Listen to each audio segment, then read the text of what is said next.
Hello, I'm Nick Paulson from the farmdoc team at the University of Illinois. In this 5-minute farmdoc, we'll be discussing 2024 county corn and soybean yields from the Risk Management Agency of the USDA and their implications for payments from the Supplemental Area Insurance Plans, the Enhanced Coverage Option, or ECO, and the Supplemental Coverage Option, or SCO.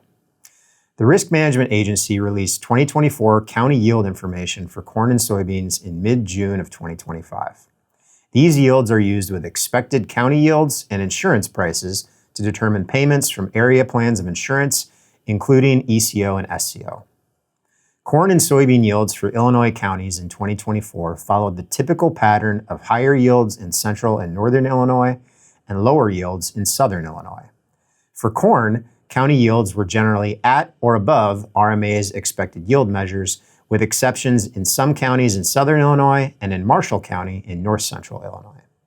For soybeans, county yields were above expected yield levels for most of the northern half of Illinois. Soybean yields tended to be below expected yield levels in most counties in the southern half of the state and in counties of northern Illinois along the border with Wisconsin.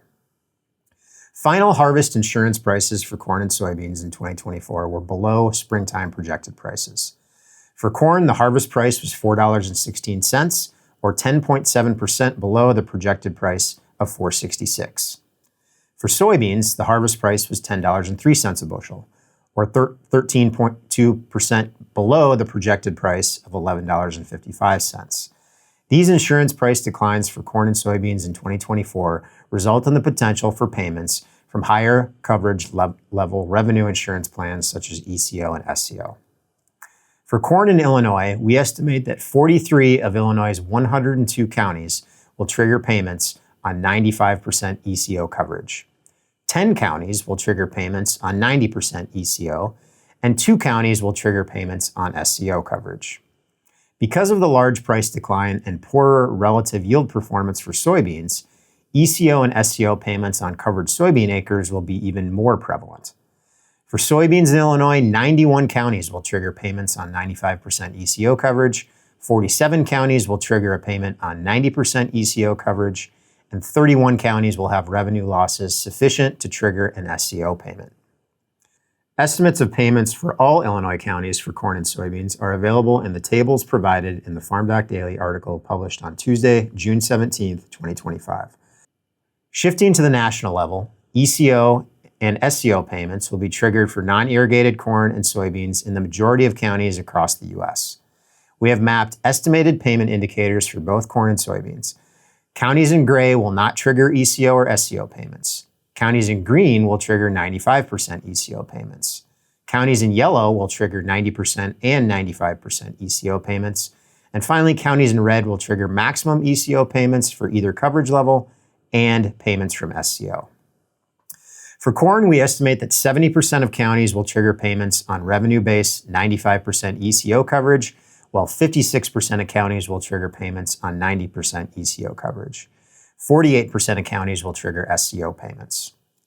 For non-irrigated corn, areas with widespread triggering of supplemental area plan payments tend to be outside the central Corn Belt region of the Midwest. For soybeans, 86% of U.S. counties will trigger payments on revenue-based 95% ECO coverage. Nearly 75% of counties will trigger payments on 90% ECO, and 65% will trigger payments on SCO. Payments are less likely or limited to 95% ECO in a small band of counties through the central Corn Belt. This includes southern Iowa, northern Missouri, central Illinois, and Indiana. For both corn and soybeans, revenue losses severe enough to trigger SCO and maximum ECO payments occurred in a number of counties in the Plains states of the Dakotas, Nebraska, Kansas, Oklahoma, and Texas, the upper Midwest states of Minnesota and Wisconsin, areas of the eastern Corn Belt in Ohio and Kentucky, and most counties in the southeast and up the eastern seaboard into Pennsylvania. Use of the ECO and SCO programs remains relatively low through 2024, but has been increasing over time.